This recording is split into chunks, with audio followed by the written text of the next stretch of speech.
Hello and welcome to another brand new edition of Culture Reads Live, our 2020 podcast. We have been talking over the past several months with various participants of the book studies that are taking place throughout our community. We are joined today by another special guest. We have the illustrious Rob Rue. Hi there, Rob. How are you today? Hi, how are you? Thanks, Jack. Thanks for having me. This is good. So glad to talk with you. Those of you who might be listening in, if you're not familiar yet with the Culture Reads 2020 project, what's going on is, in lieu of our typical in-person event, we always like to have Culture Fest in September every year. As you know, 2020 has been a little bit different, and so we did not have our in-person event this year. So what we have done is we have put together some reading groups. We took this opportunity as a way for us to learn more about others in our community, particularly those who might be different from us. And so the Culture Reads Committee selected several books and suggested them as book studies. Now, Rob has been taking part in one of those. First things first, Rob, before I want to get to the book that you selected and some things you've learned, but let's start with, why did you choose to be a part of the Culture Reads 2020 project? Why would you choose to read a book like this? Why is it important to you? Well, I think it's important because I need to be. I think we're life students, right? I mean, that's a no-brainer. And I think the more I can learn about where I live, who I am, and where I live, and what's in my heart, I think I'm always open to that. So that's why I was interested. I was intimidated because self-confession, I've never been a studier, and I'm just an absorber. And so I learned by absorbing, asking questions, and sometimes it takes me longer to get to things. Sometimes I go with my gut. But when a cultural read or just a read study group has never been something like, hey, I'll do it. Let me do that. But after kind of reading some what Nancy was sharing with me, and the book titles, and also what's going on in society, I was like, well, listen, I have adult ADHD. I've never been a studier. Reading and comprehending has never been great for me, but I've learned some things over time, and I'm an audible learner. So those of you out there that don't read but you listen, I listen to the books, and I listened to the book that we're going to talk about a few times, and so that's how I learned. But Me and White Supremacy is the book that I selected to be a part of the interview, and I thought the title just kind of, as it's supposed to, hit you right between the eyes. And it did not let down. And so I just thought, I want to read more about this. So I'm not going to keep talking about the book because I know you have questions, Jack. But there's good reason and intentional reason why I said yes specifically to the book by Masad.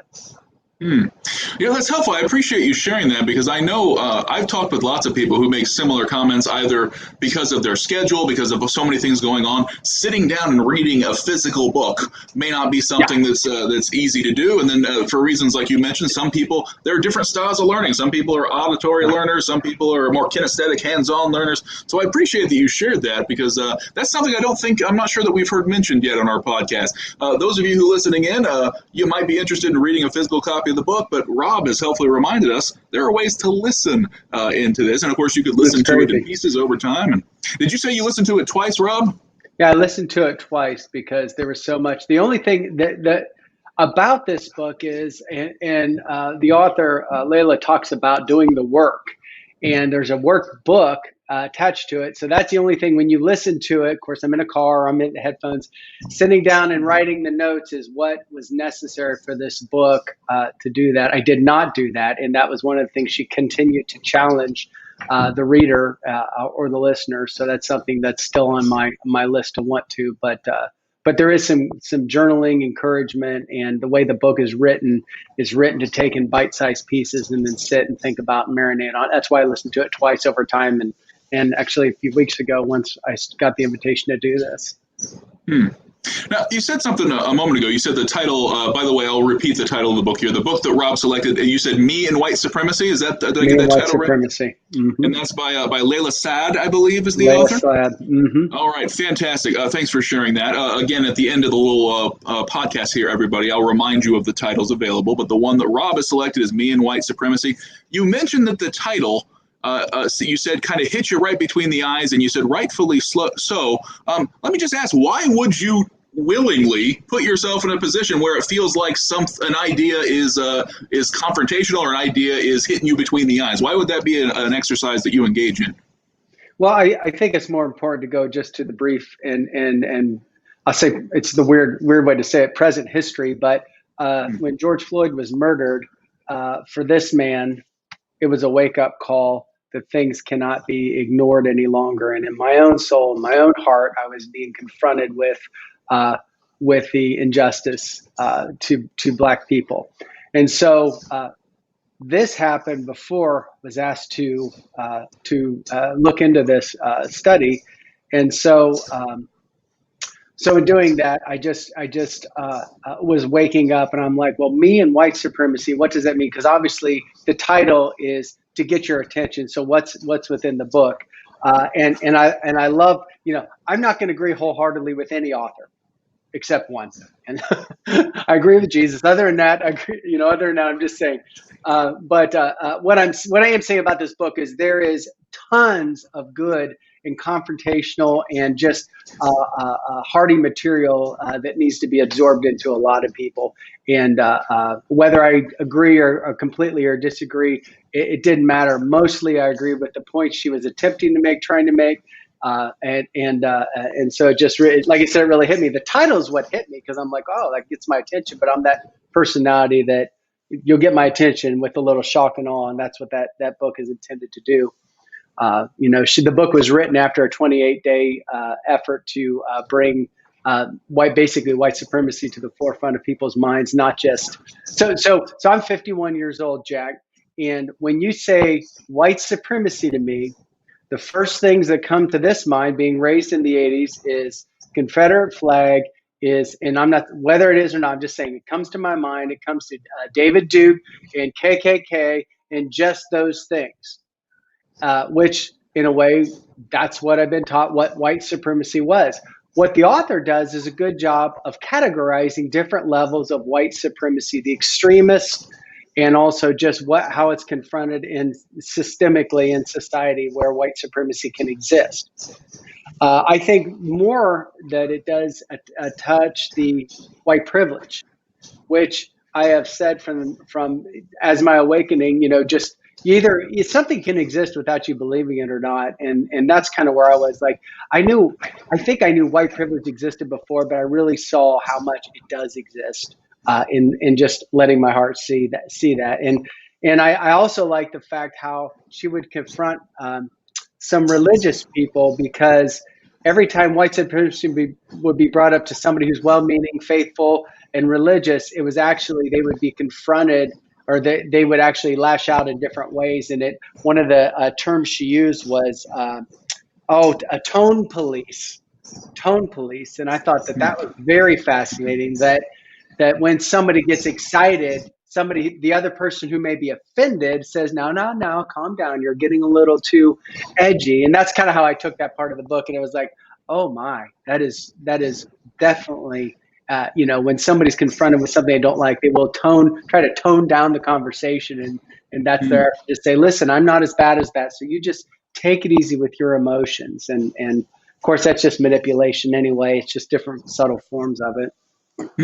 So that's interesting. I'll let you ask the questions. No. I appreciate your insights, especially you're tying this to your personal experience, your personal insight. That's helpful to me, because any new ideas that we might be wrestling with are best made sense of in a context. So I appreciate you sharing that. What it sounds like I hear you saying there is it's almost as if the posture that we take as a listener or someone who's receiving a message, that's going to affect how the conversation plays out. So if we're in a defensive mode, if we're being one who is trying to, as you said, to tone police the other person, try and dictate the way that's they. the author's work, but yeah, sure, of course, yeah.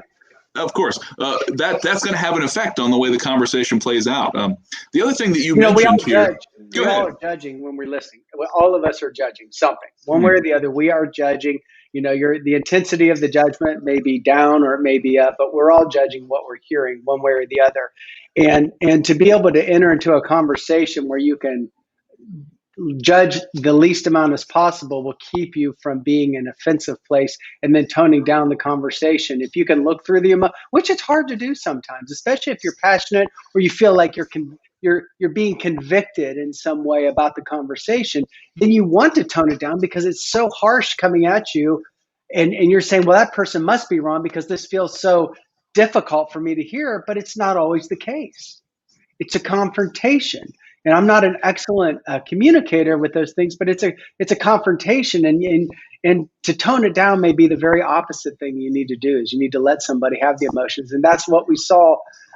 One of the things I saw in the murder of George Floyd in the community that protested, in the community that lashed out.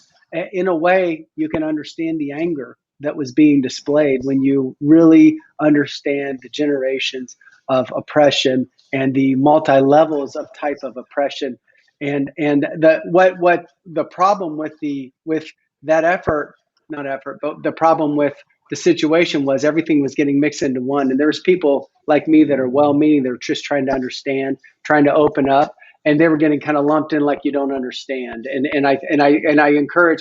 The role I felt like I took right away when he was murdered was like, listen, white people, wake up. This is an opportunity for us to have difficult conversations, and conversations where no other time we'd been able to have that. If and so that's why this book just kept opening up things for me to learn and understand about white supremacy, or just the thought of it, and what it really could mean, or what it does mean. And it's not just 60s, 50s, and 60s images of Klansmen on horses. It's far beyond that. Hmm. That's helpful insight to me for a few reasons. One, as you are mentioning, it's very much a present reality. We sometimes tend to think of those things in the past, and then we also, the other thing I appreciate about your answer is sometimes we tend to we think of the larger, more overt sort of manifestations of racism. You mentioned things like the KKK, and it's easy for someone in a defensive posture to say Yeah. something like, "Well, I'm Tell not a that to them. racist." Right, right. And Yeah. so this idea of It's having off some, me. I don't feel those things. Yeah. yeah, having a chance to reflect on our own selves and our own thought process. I've got a question here. We have a little script that has been put together with some guiding questions. And so one of the questions actually pertains to that. The way anyone who hasn't read the book yet, the way Me and White Supremacy is set up, as Rob has described, is it's kind of meant to be smaller, digestible chunks. It's meant to be done over time. It's almost like a workbook sort of a process where you can reflect on some ideas. Now, I know, Rob, the way you listen to it in an auditory way is a little bit different, but you still had a chance to reflect on some of the ideas. One of the ideas that came up, in addition to some of the things you've already mentioned, like white privilege or tone policing, some of the phrases that the author uses, one author phrase that's used is white apathy.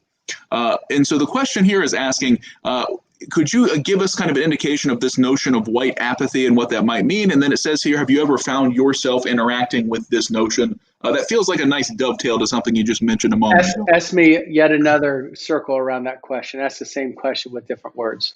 Just ask it again with the white Yeah, apathy for me. absolutely. So the author gets at this idea of white apathy. You mentioned different levels of white supremacy, or different manifestations, if you will. So, for example, there might be white privilege. That's one example.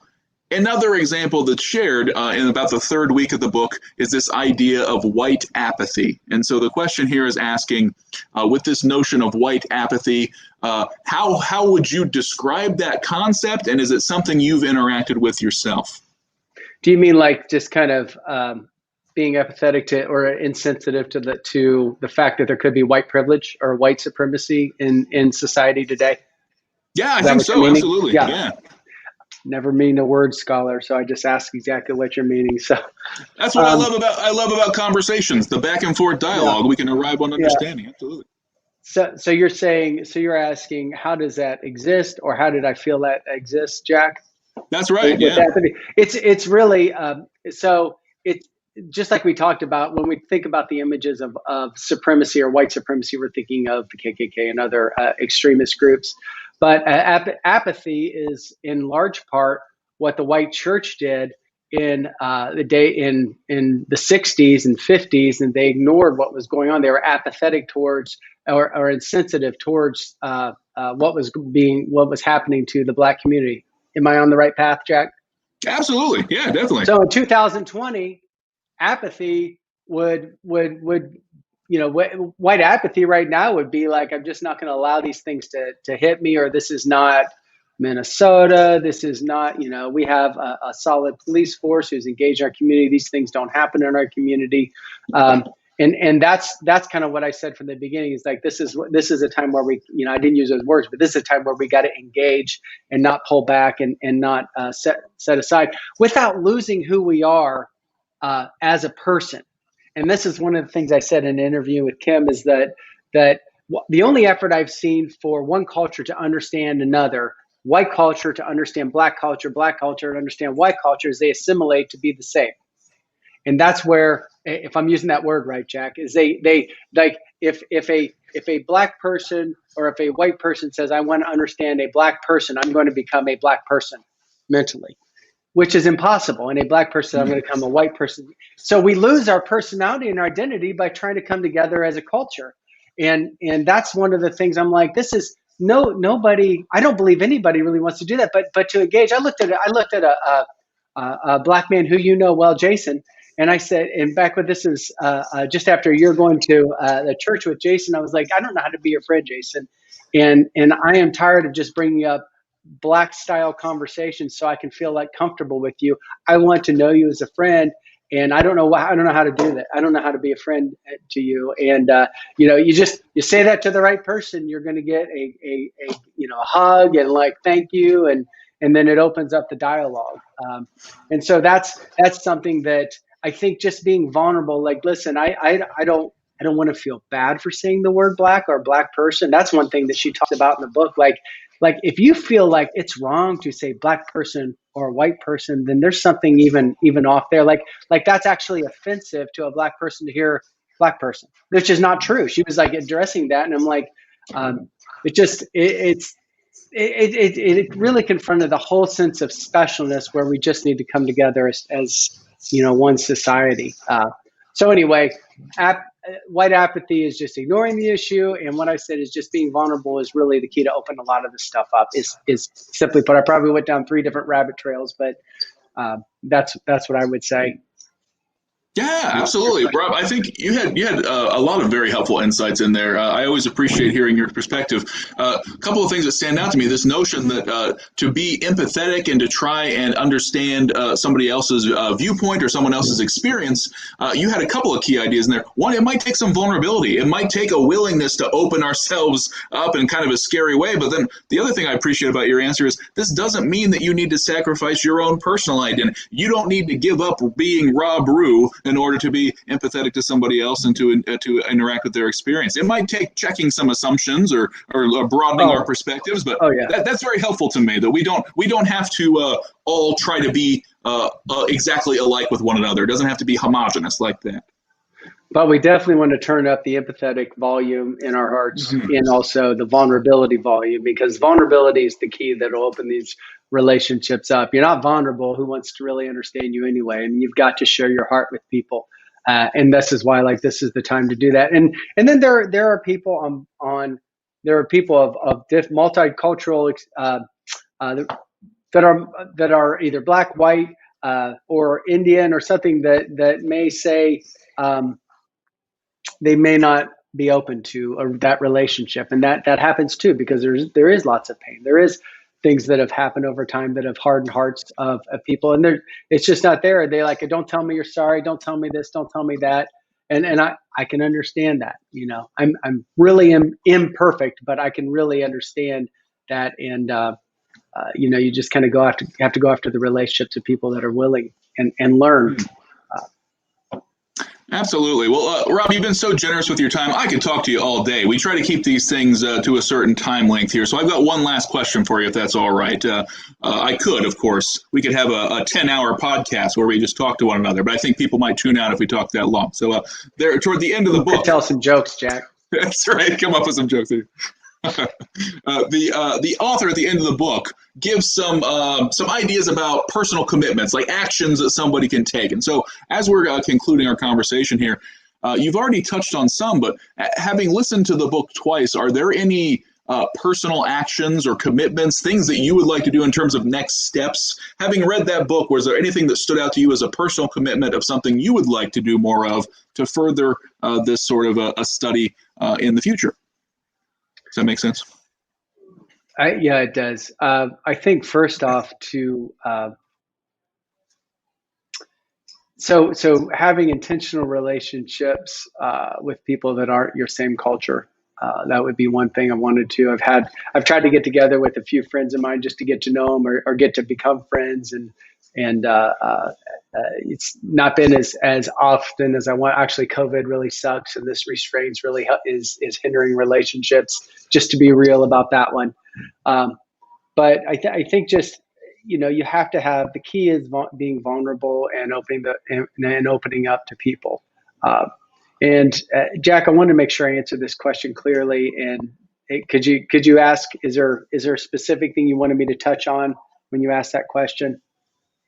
No, not at all. I'm not fishing for a particular answer. Just kind of personal steps. What are some things that you are taking away from this book study that you would like to apply in your So life? keep the conversation going, and don't assume that there are not biased or there are not prejudice or there's not a supremacist type attitude within anybody who is white in America has some percentage of supremacy within them, and whether they want to believe that or not is it's up to them. But there is privilege, and people, I've been blasted for this, but there is. And I said, if you don't think, if you want to do I said a litmus test, I said this on a show, a litmus test for white privilege or just if you privilege is if you're in a room and a black couple or a black person walks in the room or a restaurant and you feel something different, like you tense up or something like that for whatever reason, that's one like, oh, what's going on with that? Because I'll say this: if a white person or a white couple walks in the same situation, same room, do you feel any different? I don't ever have to have that where I question myself when I go somewhere. Like, what are people thinking of me or looking at me? For the most part, the closest I get because of my profession as a funeral director, if I care for a black family and get to take care of them at a black church, I may be one or two of the only white people in that room, and that's the only time I may feel slightly like odd. But there are people walking every day that have to have this mindset where a black person may have to think like, what am I going to get stopped by the police? Am I going to get looked at twice, three times, and people are going to profile me or whatever? And it's something that's a privilege that a white person has that a black person doesn't have, and therefore just that little element, the white privilege does exist at some level. And whether a person, a safety force, or somebody else doesn't want to feel that or doesn't even want to have that, I understand that. But the fact that it exists is one step closer to understanding and how we can be more empathetic to different cultures and different skin colors. My different skin color, a black person's different skin color, and an Indian person's different skin color, and other cultures. Mm-hmm. Well, I so appreciate the insights you've shared. I feel like we've just scratched the surface. All these little podcast interviews have been marvelous, but I always feel as if we're just a little stone skipping across the pond. We only so much we can do in this format, but I I think appreciate all your it's insight. so large. It's so large that it is like a little stone. I mean, you just got to keep doing that. And you said, what can you do? You keep the conversation going. You keep engaging, and you just making the effort. I mean, this is the time to do it. 2020 is the time to do it for sure. Absolutely, and I think that's the hope of conversations like this. This conversation in itself isn't going to be sufficient to have a full conversation here, but it may be enough to compel others to continue the conversation. So, Rob, I so appreciate your time talking with us, and also thank you for your leadership throughout the community and all the roles that you play. As long as I've known you, Rob, the thing that stands out to me is that you are one of the most genuine, sincere people that I've interacted with. When it comes to listening, I can always tell that you are listening, but you are listening with honesty, meaning that you are actually really trying to get what people are saying to you and what's going on in people's experience. So I just appreciate your empathetic leadership in all the things you do. Thank you so much, Jack. Thanks for having me on here and being a part of this. Really appreciate it. Of course. Fantastic. So also, thanks to Nancy for putting this all together, too. Thanks to Nancy for doing all this. Yeah. Mhm. Definitely. Referring to Nancy Flinchbaugh there at City Hall, who has helped put this together. Also, today we have Valerie on our call, who is helping us with the technical things behind the scenes. Big thanks to all of them as well. As we conclude our time here, I've got a couple more things to tell you, listeners. It's not too late to become involved. If you're not familiar with the Culture Read 2020 project, our committee got together and selected 3 titles. Me and White Supremacy, which Rob mentioned, is one of them by Layla Saad. We also have How to Be an Anti-Racist. That is by Ibram X. Kendi. And we also had, of course, White Fragility by Robin DiAngelo. Those are the 3 books that we selected. Of course, they're not the only 3 books. You can find all kinds of resources out there. However, those titles are available at our local library. You could go to Clark County Public Library, the main branch. They have some books, copies of those books that have been set aside specifically for people who want to take part in this study. So if you were listening to Rob speak today and you thought you might be interested in learning some more, you can contact the local library to find a copy of the book. Just a reminder, those copies for Culture Read 2020 are being kept separately from the general circulation, so you don't have to look it up in the library system and check it out that way. You can go to the reference desk and ask for a copy. Friendly reminder, right now our local library is doing curbside service, so you want to call ahead to ask about that. Just ask about the Culture Reads 2020 books. They can tell you what's available. One more resource for you. If you go to springfieldohio.gov/CultureFest, that page is our CultureFest page, but there you can find all the information about our Culture Reads project. You can find information about the books. You can find links to our past podcast conversations with other guests, and you can find ways to get involved in ongoing discussions. Last but not least, I want to thank our generous sponsors. I would be remiss if I did not thank the wonderful folks who put this project together and made these books and resources available to us. I want to thank our sponsors for Culture Read 2020, the Springfield Foundation, First Energy Foundation, Southfield Village Apartments, the Clark County Public Library, and of course our fair city of Springfield, Ohio. All those wonderful people have worked hard in the past few months so that we can engage and learn with one another.